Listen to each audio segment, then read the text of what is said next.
Welcome to JSA TV, where we're covering the latest stories, trends, and innovations from leaders in global connectivity, real estate, and the networks within.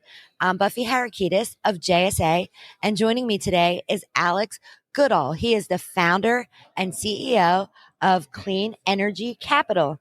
Alex, such a pleasure. Welcome to JSA TV. Yeah, nice to meet you, Buffy. Thanks for having me. Absolutely. And today we're going to explore a little bit more about clean energy in our discussion today. So you do have a panel coming up today, later this afternoon, addressing power constraints, specifically in the data center industry. Can you give us a little preview? Yeah, of course. So we're really looking to discuss what solutions there are behind the meter. So not just relying on grid solutions, but also what are the long-term solutions to provide power, and specifically, ideally, sustainable power to these massive consumers, which are data centers, right? Mm-hmm. We as a company are technology agnostic, so we can provide wind, solar, hydro, whatever particularly works for that organization or that site location of that data center. And what we're looking to do is provide the quickest solution that can provide the biggest amount of power in a green, sustainable way. So we're focused predominantly on solar at the moment, providing those types of solutions to those data centers that can take them about 30% off grid and provide them with resilience whilst being cheaper than grid energy in terms of price point, and also come in and give them a energy security play. So they're not just beholden to the grid demand. All right. Yeah, we're excited to see you on that panel later this afternoon. Thank you. And last month, Clean Energy Capital released a progress report. Can you give us a little bit more about that progress report and what was came out of that? Yeah, absolutely. So we founded the business, came up with the concept about 2 years ago. Since then, we wanted to give a bit of a market update report because we've sort of gone from strength to strength, really, in terms of the business growth and scale. So we've got a 3.3 gigawatt pipeline that's been created over the last 18 months, 2 years.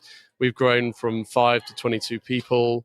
We've got a gigawatt of projects through the development cycle now, with 350 megawatts of projects under exclusive contract.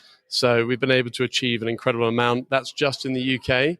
And as part of this phase, we're obviously here at the Texas Data Center Conference in Austin. So part of that growth is to now look to expand into international markets, Europe and US, mainly OEDC countries, to be able to provide additional resilient solutions whilst also being green to big power users like these data centers. Like the data centers, Absolutely. right? Yeah, absolutely. For sure. So it sounds like that progress report really highlighted some of your team's key success moments. Yeah, absolutely. We're just in the process of doing our Series A. Okay. So we're sort of raising funds in excess of 150 million to look at building out our first sort of 10 projects or so.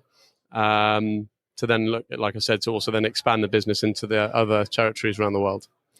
Well, as sustainability becomes, more and more of a key topic and concern in the data center industry, why don't you give us, one trend? Yeah, I think these, especially the tenants of these big colos and on the cloud side of things, they've got their scope 1, 2, and 3 emissions and net zero targets. So the previous sort of let's just rely on grid solutions where you get sort of grey power is not a long-term play. And in terms of resilience, gas turbines, people have leaned on that a lot. But actually, as a long-term solution, especially with the Ukraine crisis driving up your wholesale gas prices, it had a massive impact on data centers because their biggest overhead is power. Right. So if you can give them a long-term solution behind the meter, so not just from the grid, but an alternative solution, it provides them with a proportion of their power, not all of it, but it gives them a visibility to providing a long-term proportion of their power to be supplied by a green technology like wind and solar at a good price point that gives them resilience as well. So it's a bit of a win-win. We provide a guaranteed discount to their delivered price. So there's no downside for whether it's a colo site, a cloud site, or a direct hosted site with your organizations, your big blue chips like your Amazons, Microsofts, whomever it may be. Well, thank you so much for that tip and that trend there. And thanks for everything that Clean Energy Capital is doing to help provide data centers and digital infrastructure providers with cleaner energy solutions. So thank you so much, Alex. Is there anything else that you want to add? No, that's great. Obviously, you can see me later on today up on the panel with other speakers as well. So thanks very much for having me. Yeah, thanks again for joining us. Thanks, Buffy. And thank you, viewers, for tuning in. Stay curious, stay connected, and happy networking.